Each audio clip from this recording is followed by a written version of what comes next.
ഇപ്പോൾ ഒരു 4 മിനിറ്റിന് മുമ്പ് ഒരു പ്രൊമോ വന്നിരിക്കുകയാണ്. അതായത് നാളെ ജയിൽ നോമിനേഷൻ. നമ്മുടെ ജിസേൽ അനുമോളുടെ പേര് പറയുന്നു. അനുമോൾ ഒരു കള്ളിയെ പോലെ സാധനങ്ങൾ ഇവിടെ എടുത്ത് കട്ട് കൊണ്ടുപോകും. അതുകൊണ്ട് അനുമോൾ കള്ളികളാണ് ജയിലിൽ കിടക്കേണ്ടത്. അത് ജിസേലിൻ്റെ ഭാഗത്തു നിന്ന് നോക്കിയാൽ അത് 100% ശരിയാണെന്ന് പറയാം. അതായത് ജിസേലിൻ്റെ പുറകെ നടന്നുകൊണ്ട് ജിസേലിൻ്റെ സാധനങ്ങൾ അന്വേഷിക്കുക, കട്ടെടുത്ത് കൊണ്ടുപോവുക, അങ്ങനെ തന്നെ പറയണം. കാര്യം ജിസേൽ സൂക്ഷിച്ച് വെച്ചിരിക്കുന്നത് കട്ട് എടുത്തിട്ട് പോകുന്ന ജോലിയാണല്ലോ നമ്മുടെ അനുമോൾ ചെയ്യുന്നത്. അതായത് ജിസേലിൻ്റെ മേക്കപ്പ് സാധനങ്ങൾ, അതുപോലെ തന്നെ ജിസേലിൻ്റെ വാർഡ്രോബ് പരിശോധിക്കൽ, ഇതൊക്കെ വേണമെങ്കിൽ ജിസേലിന് ഒരു കള്ളത്തരം എന്ന രീതിയിൽ പറയാം. അതിന് യാതൊരു തെറ്റുമില്ല. ഇത് BB ഹൗസാണ്. ജിസേലിന് തോന്നിയത് ജിസേൽ പറഞ്ഞു. അതിൽ ഇങ്ങനെ കയ്യാങ്കളി കാണിക്കുന്നതല്ല മിടുക്ക്. നമ്മുടെ ഈ സീസൺ 7 ആയിട്ടുണ്ട്. ഇതുവരെയും എന്തൊക്കെയാണ് നടന്നതെന്നറിയാം. പ്രത്യേകിച്ച് അനുമോൾക്ക് ജിസേലിനോട് ഭയങ്കര ദേഷ്യമുണ്ട് കേട്ടോ.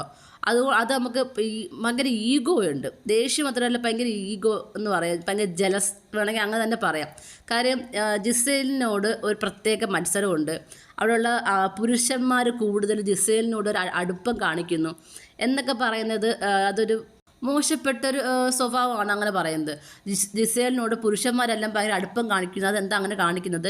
ജിസേലിൻ്റെ ഡ്രസ്സിങ് സ്റ്റൈൽ കാണാൻ വേണ്ടിയിട്ടാണ്. ഈ നൂറ്റാണ്ടിലും ഇങ്ങനെയൊക്കെ മോശമായിട്ട് കാണുന്നവരുണ്ടല്ലോ എന്നാണ് ഞാൻ ചിന്തിക്കുന്നത്. ഇവരൊക്കെ മാത്രമല്ല സിനിമയിലും സീരിയലിലൊക്കെ അഭിനയിക്കുന്നവരാണ്. ഇവരൊക്കെ ഏതൊക്കെ രീതിയിലുള്ള വസ്ത്രങ്ങളാണ് ധരിക്കുന്നത്. അങ്ങനെയുള്ള വ്യക്തിയാണ് ജിസേലിൻ്റെ വസ്ത്രം ധാരാളത്തെക്കുറിച്ചും ഇത് കാണാൻ വേണ്ടിയിട്ട് പുരുഷന്മാരിരിക്കുന്നു എന്ന് പറയുന്നത്. അപ്പം ഇവർ സിനിമയിലാണെങ്കിലും പലവിധ ഷൂട്ടിങ്ങിനാണെങ്കിലും പലവിധ വസ്ത്രങ്ങൾ ഉപയോഗിക്കുന്നുണ്ട്. അനുമോൾ പല രീതിയിലും മോഡേൺ വസ്ത്രങ്ങൾ ഉപയോഗിക്കുന്ന ഒരാളാണ്. അപ്പം അതൊക്കെ പുരുഷന്മാരെ അട്രാക്ട് ചെയ്യാൻ വേണ്ടിയിട്ടാണോ? അങ്ങനെ ഒരിക്കലും പറയാൻ പാടില്ല. എനിക്ക് ഇപ്പോഴും അതെനിക്ക് മനസ്സിലാവുന്നില്ല അനുമോൾ എന്താ അങ്ങനെ പറഞ്ഞതെന്ന്. അതുകൊണ്ട് തന്നെയാണ് അതൊരു മോശപ്പെട്ട ക്യാരക്ടറായിട്ട് എനിക്ക് തോന്നിയത്. എന്തായാലും ജിസേലിന് തോന്നിയൊരു കാര്യം ജിസേൽ പറഞ്ഞു. ഇതിന് വേണ്ടിയിട്ട് അനുമോൾക്ക് തിരിച്ച് മറുപടി പറയാം. അല്ലാതെ ഇങ്ങനെ കയ്യാങ്കളിലേക്ക് പോകേണ്ട ഒരു ആവശ്യമില്ല. എന്തെങ്കിലുമൊക്കെ ചെയ്തിട്ട് ഓടിപ്പോയി ഒരു കരച്ചിലുണ്ട്. അത് ഭയങ്കര ഡ്രാമയായിട്ടാണ് എനിക്ക് ഫീൽ ചെയ്യുന്നത്. അതായത് പിടിച്ചു നിൽക്കാൻ വേണ്ടി ചില ആളുകൾ ചെയ്യുന്ന പോലെ. നമ്മുടെ പേഴ്സണൽ ലൈഫിലാണെങ്കിൽ പോലും പല ആളുകളും നമ്മൾ കണ്ടിട്ടുണ്ട് പെട്ടെന്ന് കരയുന്നത്. നമ്മൾ പല ആളുകളും സ്ട്രോങ് ആയിട്ട് നിൽക്കും. സ്ട്രോങ് ആയിട്ട് നിൽക്കുന്നവരെല്ലാം മോശപ്പെട്ട ആൾക്കാരും പെട്ടെന്ന് കരയുന്നവരെല്ലാം പാവമായിട്ടാണ് മിക്ക മലയാളികളും കാണുന്നത്. അങ്ങനെ ചിലൊരു ധാരണയുണ്ട്, ഒരു കൊച്ചു കരയുന്നത് വെറും പാവമാണ്. എനിക്ക് സ്ട്രോങ് ആയിട്ട് നിന്ന് മറുപടി പറയുന്നവരെല്ലാം അഹങ്കാരികളായിട്ടും പറയും.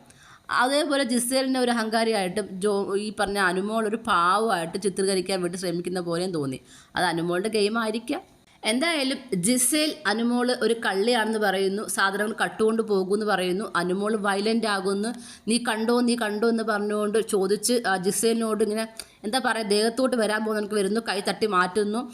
ആ ഒരു പ്രകടനത്തിലേക്ക് ബാക്കിയുള്ള ആളുകൾ വന്ന് പിടിച്ചു മാറ്റാൻ ശ്രമിക്കുന്നു. ഇതാണ് നമ്മൾ ആ പ്രൊമോയിൽ കാണുന്നത്.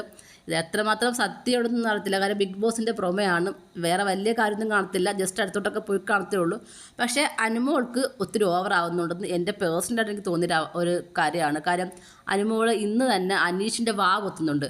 അത് തിരിച്ചായിരുന്നെങ്കിൽ അനുമോൾ ഇന്ന് വേറൊരു രീതിയിൽ ഒരു ഡ്രാമ ഇറക്കിയേനെ. ഒരു കരച്ചിലോ ഓട്ടോവോ ഒക്കെ പറഞ്ഞ് ഭയങ്കര പരൂഹം പറച്ചിലൊക്കെ നടത്തിയേനെ. അനീഷ് ആയതുകൊണ്ട് പാവം കഷ്ടം മിണ്ടാതിരിക്കുന്നത്. എല്ലാവരും ചാടി ചെല്ലുന്നത് അനീഷിൻ്റെ അടുത്തിട്ടാണല്ലോ. അനീഷാണ് മോശമൊന്നുമല്ല കേട്ടോ. അനീഷ് നല്ല രീതിയിൽ മറുപടി പറയും. അത് അനീഷിൻ്റെ ഗെയിം. എന്തായാലും അനുവിൻ്റെ കയ്യിൽ ഇത്തിരി ഓവറാണ്.